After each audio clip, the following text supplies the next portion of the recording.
अस्सलामुअलैकुम, आप देख रहे हैं के न्यूज़ एचडी। मैं हूं हारिस अली शाह गिलानी। खबर शामिल करते हैं साहिवाल से हमारे नुमाइंदे हाफिज अली हसन कसूरी की रिपोर्ट के मुताबिक अरसा 3 माह गुजर जाने के बावजूद थाना Farid town police Farid town के रिहायशी गुलाम रसूल आड़ती के नौजवान बेटे फर्स्ट ईयर के तालिबे इल्म जो कि अगवा हो गया था, अभी तक इसको बरामद नहीं करवा सकी।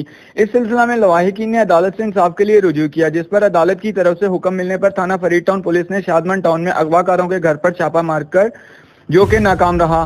पुलिस की मुल्जिमान से मिली भगत की वजह से ये छापा नाकाम हुआ। इस मौका पर मुद्दई गुलाम रसूल ने मीडिया से बातचीत के दौरान बताया कि थाना फरीद टाउन के एसएचओ व दीगर अमला मुल्जिमान से मिला हुआ है। इस मौका पर इन्होंने मजीद बताया कि हमारी वजीर आजम पाकिस्तान, वजीर आला Punjab, IG Punjab, chief justice of Pakistan से अपील है कि वो इस वाक़े का नोटिस लें कि मेरे बेटे को बरामद करवाया जा सके ताकि हमें इंसाफ दिलाया जा सके।